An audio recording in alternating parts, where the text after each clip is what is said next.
नाज़रीन, इन वक्त असां मौजूद आहियूं साईं डॉक्टर इम्तियाज़ पलारी साहिब जन वटि। साईं जन सां असां ॻाल्हि ॿोल कंदासीं। साईं जन कोहिस्तान राजाणो इतिहाद जा मुख्य अॻुवाण बि आहिनि ऐं साईं जन जमायत इस्लामी सूबाए सिंध यूथ विंग जा नायब सदर भी आहिनि।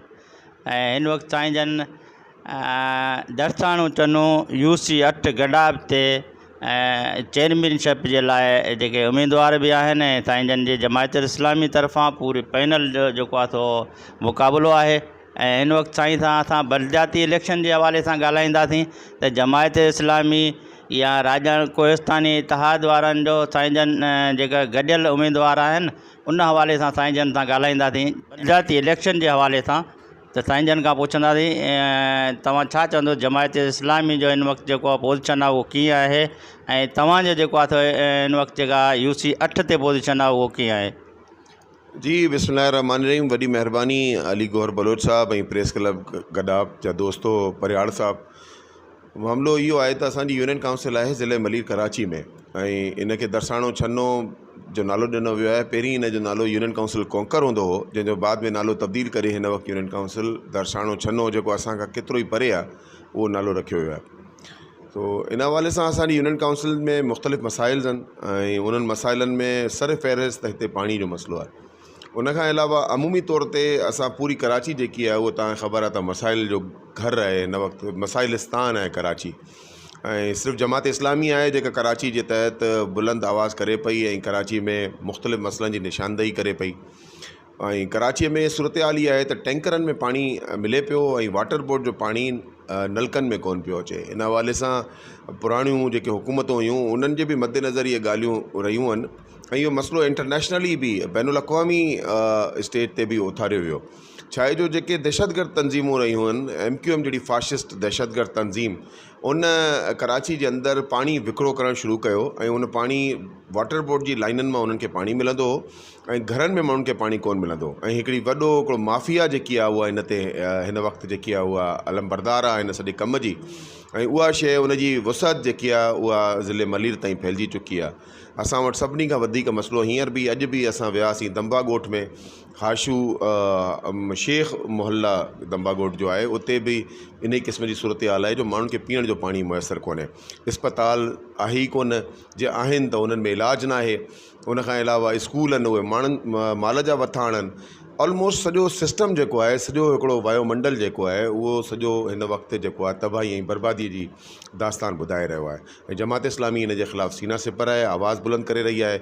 ऐं इंशाअल्लाह कराची में जॾहिं बि जमात इस्लामी खे मौक़ो मिलियो आहे त जमात इस्लामी ख़िदमत कई आहे ऐं इंशाअल्लाह ख़िदमत जा रिकॉर्ड हिन दफ़े इंशाअल्लाह 20 ॾींहंनि जो डिसंबर सियारे जी सख़्तु सीउ ऐं बरसातनि में धरणो आयो ऐं जिन ॾींहंनि में असां धरणुनि जो ऐलान कयो सिंध असेंबली बिल्डिंग जे साम्हूं, उहे अहिड़ा ॾींहं हुया जो असांजे इन फ़ैसिले ते तमामु वॾी हिकिड़ी तशवीश जी लहर माण्हुनि में फैलिजी वई। जमात इस्लामी जे कारकुननि पंहिंजे अमीर जे सदा ते लबैक चयो।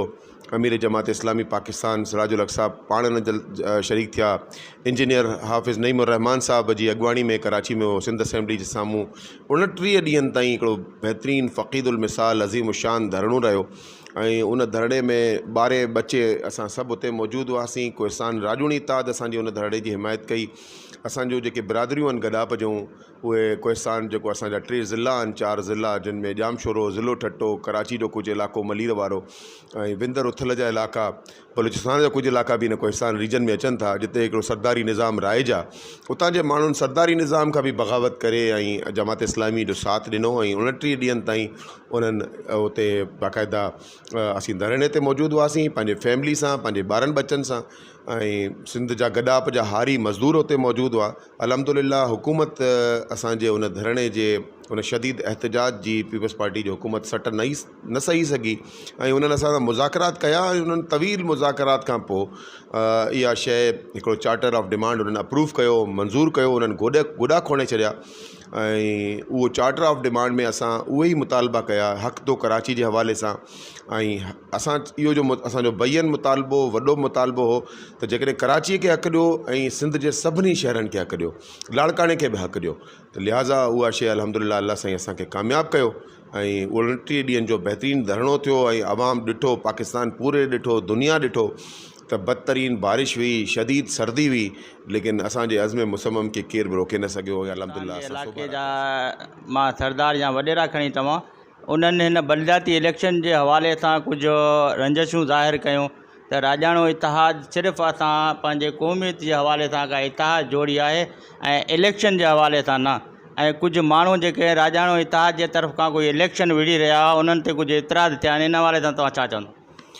जी, कोहिस्तान राजूणी इतिहाद जेको आहे उहो कोहिस्तान जो जेको ज़िलो, 4 ज़िला आहिनि, ज़िलो ठट्टो, कराची जो मरीज़ ज़िलो ऐं जामशोरो ज़िलो, इन में जेकी सुपर हाईवे सां मुल्हिका जेको इलाइक़ो आहे उहो असां कोहिस्तान करियूं था, जेको एरिड ज़ोन आहे जिते एग्रीकल्चर ट्यूबवेल सां किथे किथे थींदी आहे, बाक़ी त हिकिड़ो बारानी ऐं हिकिड़ो एरिड ज़ोन आहे, बंजर इलाइक़ो आहे। उते हाउसिंग प्रोजेक्ट्स वॾे पैमाने ते क़ाइमु आहिनि, फैक्ट्रीज़ क़ाइमु आहिनि, ऐं कराची शहर के वेझो हुजण जे करे उहे ज़मीनूं सोन जी क़ीमत में सोन ज़मीनूं थी चुकियूं आहिनि। त राजूणी इतिहाद पंहिंजे तरीक़े सां कमकार करे पियो। असां ऑनबोर्ड खयो आहे सभई सरदार वॾेरा जेके मुख़लिस सरदार ऐं वॾेरा आहिनि ऐं हमदर्द आहिनि सरदार वॾेरा, असां उन्हनि जो बिल्कुलु उन्हनि खे वेलकम कयो, उन्हनि जो ख़ैरु मक़दम कयो आहे। ऐं मां इन ॾिस में कोहिस्तान जे वॾे सरदार मलिक असद सिकंदर साहब जो नालो खणणु ज़रूरु सम्झां थो।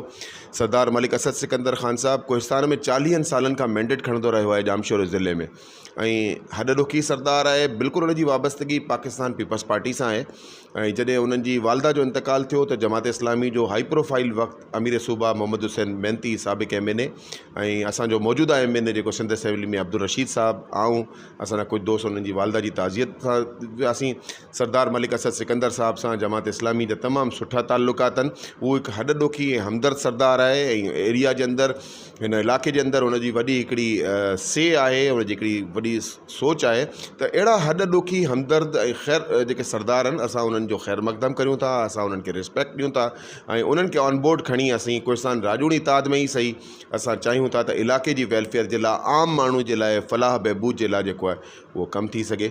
ऐं इन ई असां रविश ते क़ाइमु आहियूं। जेसिताईं ताल्लुक़ आहे मुख़्तलिफ़ इख़्तिलाफ़ात जो कैंडिडेट, त कोहिस्तान राजूणी इतिहाद में को इख़्तिलाफ़ कोन्हे। ऐं हिन शइ जी बिल्कुलु अगरि तव्हांखे इहा ॻाल्हि किथां कोट थी आहे या तव्हां सम्झो था त को इख़्तिलाफ़ कोहिस्तान राजूणी इतिहाद में न आहे। कोहिस्तान राजूणी इतिहाद यूनियन काउंसिल जमपीर, यूनियन काउंसिल जंगड़ी, ज़िले ठट्टे जी मुख़्तलिफ़ यूनियन काउंसिल्स, कराची जी यूनियन काउंसिल दरसाना छन्ना में कोहिस्तान राजूणी इतिहाद जी भरपूर हिमायत मूंखे हासिलु आहे। ऐं कोहिस्तान राजूणी इतिहाद में जेके नौजवान दोस्त आहिनि, जेके हॾॾुखी माण्हू आहिनि, उहे बिल्कुलु मुतहिद आहिनि ऐं इंशाअल्लाह असां पंहिंजे इलाइक़े जी इलेक्शन में आहियूं, चूंड में असां चूंड कैंपेन असांजी जारी आहे। पीपल्स पार्टी हिन वक़्तु बरसर इक़्तिदार ऐं हुननि वटि इक़्तिदार अमल कराइणु हुननि जे हथ में आहे। उन्हनि असां सां मुआहिदो कयो आहे। असांखे इंशाअल्लाह जॾहिं असां बलदियाती इंतख़ाबात में खटी ईंदासीं, इंशाअल्लाह आबिद नईमुर रहमान साहब कराची जो मेयर चूंडिजी वेंदो। असां हींअर खां ई पंहिंजे मेयर जो ऐलान करे छॾियो आहे ऐं ॿियूं पार्टियूं त पंहिंजे मेयर जो उम्मीदवार ई साम्हूं कोन आणे सघियूं आहिनि। त इंशाअल्लाह जॾहिं असांजो हथ में कराची शहर जी इनान इक़्तिदार ईंदी त असां उन ते बिल्कुलु उन्हनि खां अमल कराईंदासीं, उन्हनि खां पुछा कंदासीं। अगरि उन्हनि इन ते अमल न कयो त असां अदालत जो दर खड़काईंदासीं, एहतिजाज कंदासीं, एजिटेशन कंदासीं। ऐं मां नथो सम्झां त को एतिरी पीपल्स पार्टी को रिस्क खणे।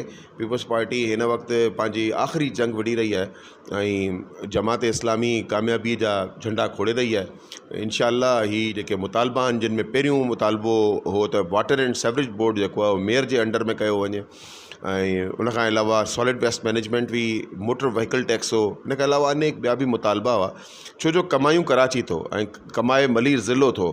कराची जो ज़िलो मलीर वॾो रेवेन्यू ॾिए थो। असां हितां जो हारी जेको कमाए थो, जेके सब्जियूं, जेके पोल्ट्री, जेके लाइव स्टॉक, इन खां अलावा जेके बि डेयरी प्रोडक्ट्स, इन खां अलावा हिते स्टील मिल असांजे ज़िले में आहे, पोर्ट असांजे ज़िले में आहे। त इन्हनि असां कराची जे अंदरि, ऐं कराची वॾो कंट्रीब्यूट करे थो नेशनल इकॉनमी खे। त जेकॾहिं कराची खे राइट मिलंदो अल्टीमेटली त मलीर खे राइट मिलंदो, ज़िले मलीर खे हक़ मिलंदो।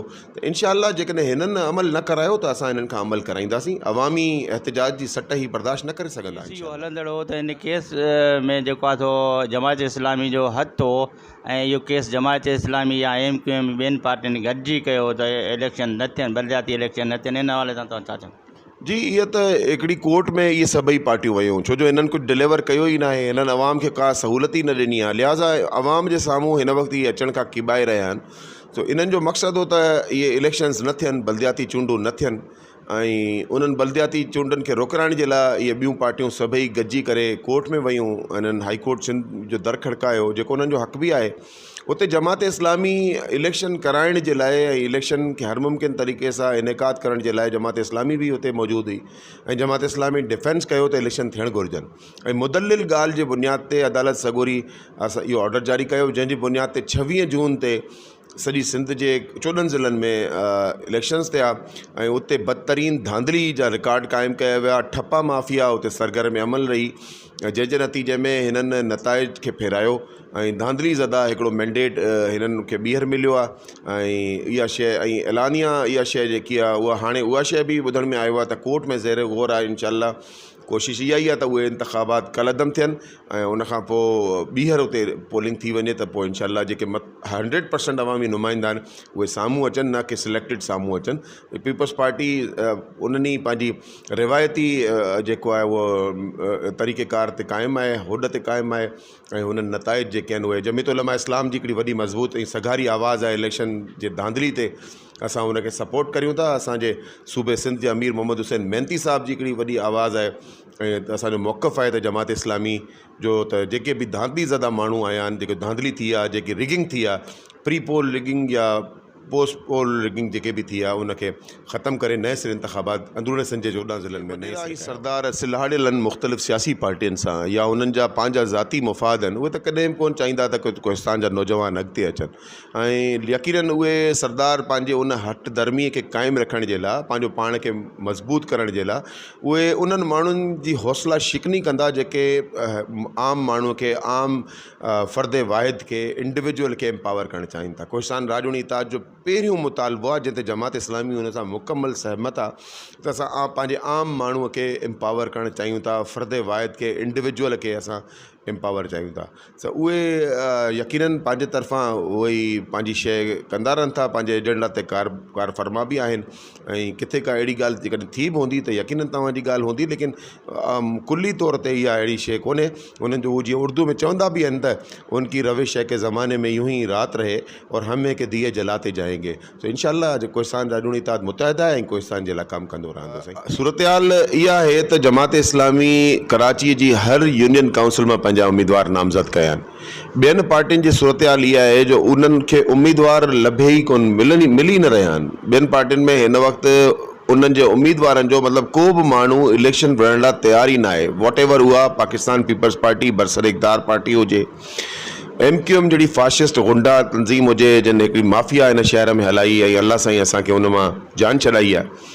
उनखां अलावा PTI जी हिकिड़ी पार्टी आहे, ॿियूं पार्टियूं आहिनि, उन्हनि खे उम्मीदवार ई दस्तियाब ई न आहिनि। जमात इस्लामी हर गली घिटीअ मां, हर यूनियन काउंसिल में पंहिंजा उम्मीदवार बीहारिया आहिनि। इन खां अलावा वॾी मोट मिली रही आहे जमात इस्लामीअ खे। पहिरीं त तव्हां ॾिसो त हीउ जेको केस हलंदड़ हो, जे कुझु ॾींहं पहिरीं फ़ैसिलो ॾिनो जंहिंजी बुनियाद ते अंदरूनी सिंध में ॿियनि शहरनि में इलेक्शन्स थिया ऐं उतां बि जमात इस्लामी जा नुमाइंदा खटिया। उन्हनि शहरनि में जेको केस हलंदड़ हो उहो केस जी पैरवी जमात इस्लामी कई।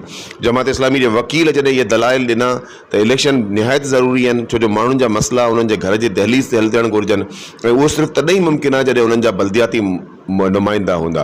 त सिर्फ़ु शहर में हिन वक़्तु पूरो अल्हम्दुलिल्लाह जमात इस्लामी जा झंडा आहिनि, जमात इस्लामी जा नुमाइंदा आहिनि जेके कमु करे रहिया आहिनि ऐं जमात इस्लामी जा माण्हू जेके माण्हुनि जे दरवाज़नि ते वञी रहिया आहिनि, छो जो अल्हम्दुलिल्लाह असां जिते बि वञूं था असांखे मोट मिले थी। त हिन वक़्तु असां वॾा पुरुमीद आहियूं। हाफ़िज़ नईमुर रहमान साहब अमीर जमात इस्लामी कराची ख़ुदि हिकिड़ो क्वालिफाइड इंजीनियर आहे, क़ाबिल माण्हू आहे, हाफ़िज़ क़ुरान आहे। इंशाअल्लाह उहो कराची जो मेयर थींदो ऐं इंशाअल्लाह कराची